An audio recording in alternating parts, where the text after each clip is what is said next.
Here in Western Oregon, we get 8-9 months of the year of pretty much continuous rain, which means that the few short summer months are really precious to be spent outside doing outside stuff. So while I've been doing a lot of work in the shop, I haven't been doing a lot of work on the shop. Instead, I've been outside doing a bunch of stuff up at the barn, working on the tractors and doing a bunch of things. I've posted some videos of that work, but there hasn't been any videos updating what's been going on in here, because really not a lot has been going on in here. So I thought I'd re-kick off this shop build series now that winter has started, because I'm hoping to get more done in here.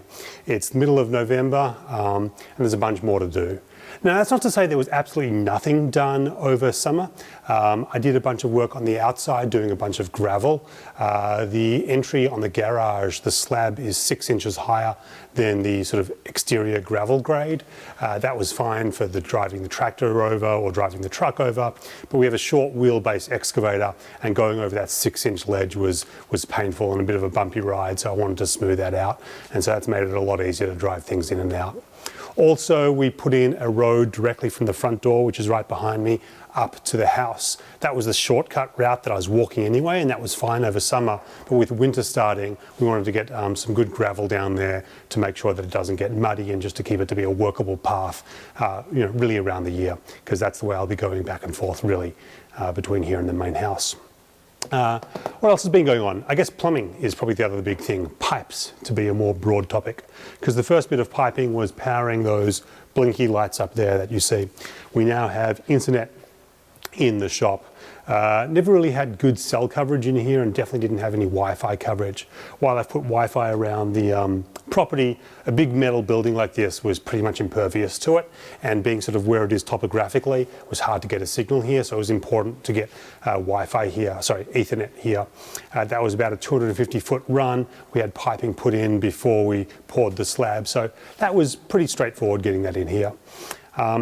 It was nice, honestly, before that I had internet in here, because I'd be completely isolated and there'd be nothing to distract me. I wouldn't be watching YouTube or getting caught up on Reddit. I'd just be doing what I was supposed to be doing.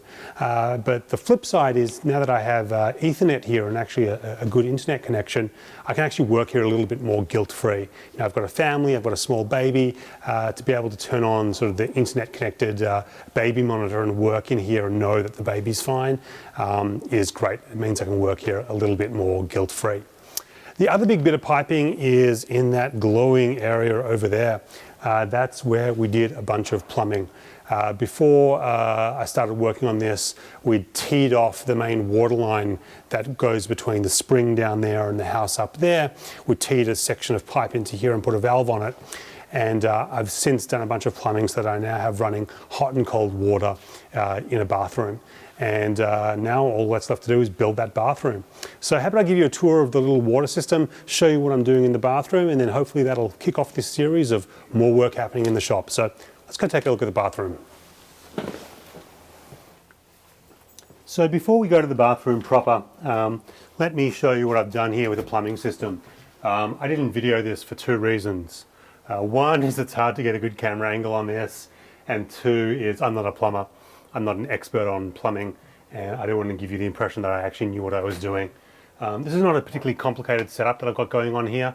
It was probably a good afternoon's worth of work, but it ended up taking 3 days because it required 4 trips to the hardware store. I find that the number of trips to the hardware store is inversely correlated with how well you know the topic, so I'm pretty much a neophyte when it comes to plumbing. Anyway, so this is where that main water line comes in. That valve was already there. I've put it in through to a little T here and left it stubbed out there if I ever need to add a pressure tank at some point in the future. So far I don't think I'm going to need one. I was a little bit unsure about that because, as I said, this is teed off the water line between the spring and the house. And so the house has the master pressure tank and the pressure valve that turns on and off the pump. So we could get sort of weird flow levels here, but because we're so far, we're probably 400 feet away from the house, and so there's a lot of pipe and there's a lot of water in that pressure tank, I haven't seemed to be running into fluctuating water levels here. Puppy, do you want to be quiet? Anyway, so that's what that T there is for. Then we go into a whole house water filter, As I said, this is spring water. It's pretty clean. It has some microbial stuff in it, but it also has some large sort of particulate matter that we want to filter out. So we filter it out with this. I'm not going to recommend drinking a lot of this water. We have a reverse osmosis system at the house to make that super safe, but this just gets out the big nasties. So from here we go into a little drain faucet here in case I want to drain out the system. I also have the hydronic heating system off frame over here. That's going to need water to fill it up. That'll be a good place to fill it up. Then with the T off here, there's a T going back into the wall cavity here. That's the cold supply line for the bathroom. Then it comes up here through this valve to the hot water heater. This is an 11 kilowatt on-demand hot water heater. Should be enough theoretically to power a shower, and so far with my testing seems to be okay. But before it goes through that, we go through a anti-scale filter. It's a weird sort of T connection where it seems to pass some of the water into this and the rest flows through. I have no idea how this works. Something to do with chemistry, something to do with magic, but it was recommended to install it before this guy. So this guy here, as I said, is the hot water heater. There is a 60 amp shut-off quick disconnect here in case you want to service this, while the breaker panel is only a couple of feet that way. It's behind a wall, and it's good, I think, from a code perspective and just practically to have a turn off here so we can make sure that this is off. This is actually on right now, set to 127 degrees Fahrenheit. So the hot water comes out here. This, again, I'm not sure if it's necessary, but I added it anyway. It's a pressure release valve. If theoretically something went wrong here and this guy started boiling, if the pressure got above 150 psi, this would release and water would come out here.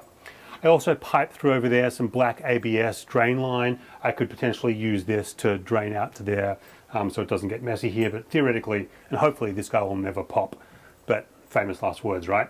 That drain's also going to be useful for draining the hydronic system in the future. Then we go through this elbow here, and that's the hot supply into the bathroom. Now, as I said, I'm not an expert on this. One of my tests for seeing whether I did an okay job was to post a photo of this set up to Reddit, to the plumbing subreddit, and those guys can be pretty critical when they want to be. And the main criticism that I got was for using this galvanized pipe here. I'm not actually too worried about it. The concerns with galvanized are twofold. One is the lead content in the zinc that they use for the galvanizing. In modern pipe, it's low lead. That's not a problem. The second issue is that the galvanization eventually will fail and the pipes will start corroding and rusting from the inside. And that's a problem if you've done an entire house in galvanized and you want to strip it all out. This is all outside of the wall cavity. It's a very short section, maybe 3 feet total. If I need to fix this or repair this or change it, super easy to do. So the Reddit community ended up just fighting with themselves back and forth as to the status of galvanized and various codes, and they weren't really harassing me too much, so I'm pretty happy with my job.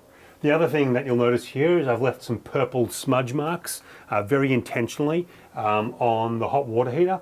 That shows the county inspector that I used primer, because if you spill purple on stuff, it means you're using primer. So yeah, I did use primer on the PVC in addition to the blue stuff. But that's the setup here. Let's go to the bathroom and I'll show you what's happening in there. As for the bathroom itself, you know, it's going to be pretty straightforward. Over here we're going to have a little sink to wash your hands. Back here, room for a washer and dryer. If you watch my video, I'm not sure if it's going to be up yet, about the truck repair, you'll see my clothes get pretty damn dirty. Sorry, the tractor repair. I also get pretty dirty, so there'll be a shower here and a toilet here. Typically you only do the shower in this cement board, but I want to use cement board as sort of an architectural detail. So I figured the bathroom would be a good place to practice using it as a finished surface. I had to do a lot of additional blocking to make the 3x5 boards line up with the girts on the wall here and the studs on the wall here. Nothing here worked out to be a nice multiple of 3x5, except for the bottom 36 inches, because for the rest of the shop I'll be running cement board around the bottom run. So that bottom run was good, but all this other stuff required blocking. I've been having a neighbour help me with these first few boards. Really, I was concerned about getting clean cuts. This one is not fully screwed in here, so you see a shadow. But I want it to be a really clean, tight joint. Also deciding on screw patterns. You know, the manufacturer of this HardieBacker recommends no more than every 6 inches around the perimeter, and I think in the field it can be larger than that. But that's assuming it's going to be holding some sort of tile on top of it. I think I can go with less, but maybe add some glue. I've got some, you know, liquid nails or equivalent construction glue there that I'm going to try out. But anyway, the plan is to use this cement board as a finished surface. I think it'll look cool. I have 3 possibilities in this bathroom for how it's going to be finished. One possibility is basically just put a coat of poly, a clear coat over this stuff. If I like how it all looks, I think that would be a good solution. But you can see here, for example, this board here is chipped a little bit where the screw went in close to the edge. I just noticed that then. If there's a lot of little cracks like that, what I might then do is just paint it all black instead. The black will cover it, but it'll still get that sort of nice textured finish, I think. I've painted black HardieBacker in my wife's studio, and it looked really good there on her wall, so that's plan B. If we run into a lot of trouble with gaps, which we've already had to cut, you know, these boards different length at the bottom and the top because things aren't quite square. If we're finding ourselves doing a lot of that and not getting nice, clean, tight joints like you have here, then the third option would be to render it all in some mortar or thin set or whatever you use to render, and just have that cement finish. The shower, I'm sort of doing a weird experiment here because I can.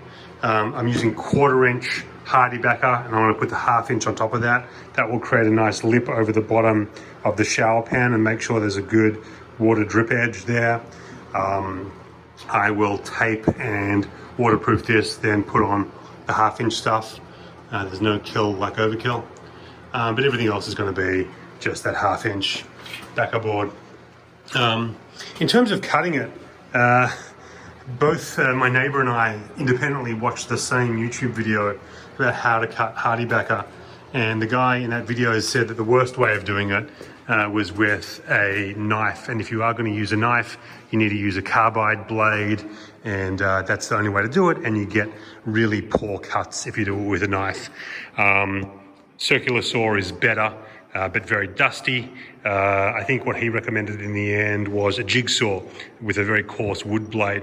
Both I and my neighbor had watched this, and my neighbor's takeaway from this was to use a knife. That's the way he's done it in the past, and I was skeptical, particularly with this 1/2 inch stuff, but he did an amazing job. His trick was not even using a carbide blade, just using a regular Stanley knife blade. He'd do 4 or 5 scores on one side, then flip the board over, do 4 or 5 scores in the exact same spot on the other side, and just snap it, and it came out cleanly. And I've been doing that for this 1/4 inch stuff that I've been doing in the shower, and it's been working out pretty well. Really clean cuts. For more finicky things, I am actually still using the circular saw. Some of these 36 inch wide boards need to be cut down to 33 inches. It's really hard to get the leverage to flip over on a cut line on that 3 inches. So I've been using the saw for that. And hole saw works great for cutting out holes. I'm about to pull out the jigsaw to cut for the shower valve. I just cut a little hole here just to make sure I'm centered up appropriately, and it's pretty good. I'll then trace the outline on the back of the board of this valve body and cut that out, and the escutcheon plate should cover that nicely. But it's going pretty well. I want to get this shower finished. Once I've gotten that done, I'll feel more comfortable doing the rest. The shower is a great place to practice because it's going to be covered in tile. So all the stuff that I'm doing here is going to get covered up in another layer of HardieBacker and then tile, so I can practice. Anyway, this has been a longer update than I thought I'd make. So I just wanted to bring you in and show you what's been going on in the shop. It's been really nice in here. I mentioned that I haven't hooked up the hydronic heating system yet. Haven't needed it. I know winter's only just starting. There's a lot of cats in here. But it's been really pleasant in here. The insulation's working out really well. I have a little small space heater in the office space that I've used a couple of times, but yeah, I'm feeling really comfortable in here. We'll see what it's like in January, February, but so far so good. So anyway, I'm rambling. I'm going to call this a video. I'll see you all next time. Bye.